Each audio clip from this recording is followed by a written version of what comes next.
Armando Hasurugan, Biology and Medicine videos. Please make sure to subscribe, join the forum and group for the latest videos. Please visit Facebook, Armando Hasurugan. Please like, and here you can also ask questions, answer questions, and post some interesting things, including your hours. You can also change the quality settings to the highest one for better graphics. In this video, we're going to look at diuretics. Diuretics works on the kidneys, the nephrons of the kidneys.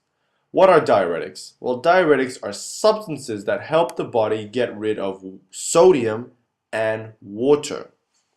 Diuretics decreases blood pressure because a decrease in plasma volume, a decrease in water, equals a decrease in blood pressure.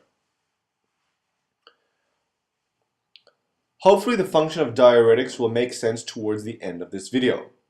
In this video, we're going to look at 4 main types of diuretics and another additional one. We will look at osmotic diuretics, loop diuretics, thiazide diuretics, and potassium-sparing diuretics, and also the carbonic anhydrase inhibitors. All these diuretics aim to reduce blood pressure by increasing the excretion of water and sodium in urine. Because diuretics elicits its function on the nephron of the kidneys, let us again recap the structure of the nephron and later see where these diuretics specifically has its function along the nephron tubule. So here we have the glomerulus with the afferent arteriole coming in and the efferent arteriole coming out. Here we have the proximal convoluted tubules, the thick descending limb, the loop of Henle, the thick ascending limb, the distal convoluted tubules, and the collecting duct. Now let us look where along this tubule of the nephron sodium and other substances can be reabsorbed from. So for example, the main site of sodium reabsorption is in the proximal convoluted tubules, where it absorbs approximately 65 to 70%. Sodium bicarbonate can also be absorbed in the proximal convoluted tubules. Water is reabsorbed within the descending limb. And in the thick ascending limb, we have a transporter, a symptomer, which reabsorbs sodium, potassium, and chloride. About 25% of sodium is reabsorbed here. And then we have in the distal convoluted tubules another symptomer, transporter, which reabsorbs sodium and chloride ions. About 5% of sodium is reabsorbed. And finally, in the collecting ducts, we have a final transporter, which reabsorbs sodium but secretes potassium, and this only reabsorbs about 1% of sodium, so not that much. Water can also be reabsorbed within the collecting duct. Now, what is very important to realize is that wherever along this tubule sodium is reabsorbed, this will cause water to be reabsorbed as well somewhere. Because the golden rule of the kidneys is that water tends to follow sodium. And therefore, when we reabsorb water and sodium, this will indefinitely increase blood pressure. Diuretics prevents the reabsorption of this sodium and water somewhere along this tubule and therefore aims to decrease blood pressure. So now let's look at a scenario where we have an increase in blood pressure and see how diuretics work to decrease blood pressure. The first type of diuretics we'll talk about is osmotic diuretics, and they work in the proximal convoluted tubules and also the loop of Henle. These are things such as mannitol, urea, glycerin, and isosorbide.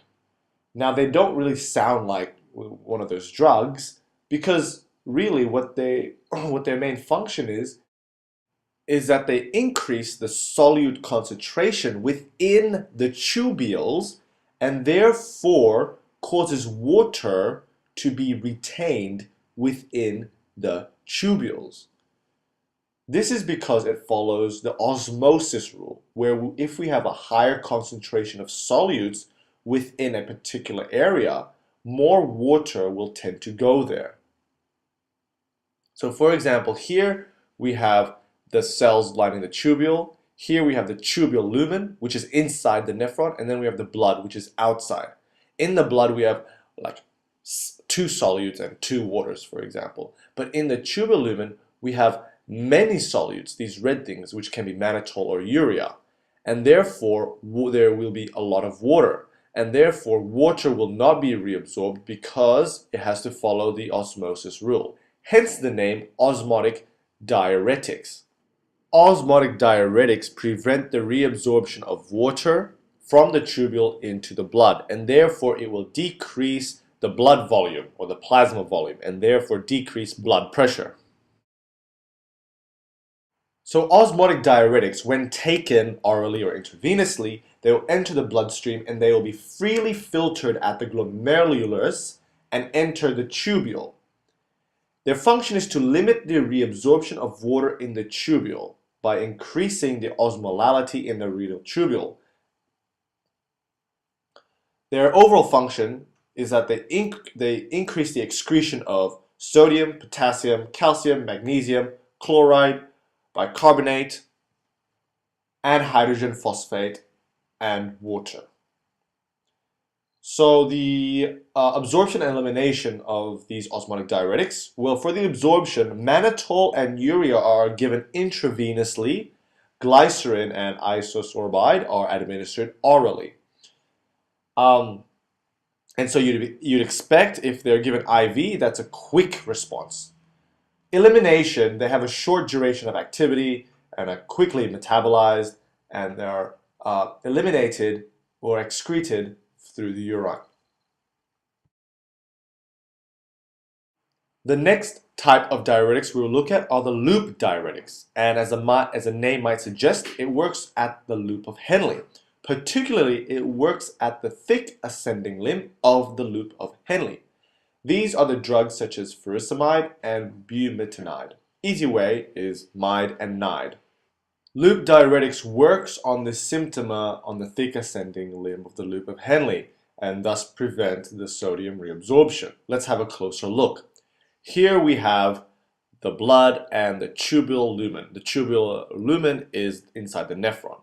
Here we have the transporter, which is within the tubular of the lumen. So this transporter typically transports sodium, 2 chloride ions, and 1 potassium through. Loop diuretics prevents this chloride or inhibits this chloride from being reabsorbed and thus will basically screw up the transporter and not cause the other ions to be reabsorbed. In the long term, loop diuretics will also prevent the reabsorption of calcium and magnesium ions. So, loop diuretics prevents essentially the reabsorption of sodium, which therefore prevents the reabsorption of water, which therefore will decrease blood pressure. Some information. So, loop diuretics will essentially increase the urine flow because it will prevent the reabsorption of all these things. It increases sodium, chloride, potassium, water, calcium, magnesium excretion in the nephron. And because it increases the excretion of these substances, it will therefore decrease the plasma volume, right? And thus, loop diuretics can actually induce renin release due to the plasma volume depletion. And renin, as you know, will want to increase blood pressure. For the absorption and elimination of loop diuretics, about 60 to 90% is absorbed when given orally, and the elimination is that it's secreted via the proximal tubule.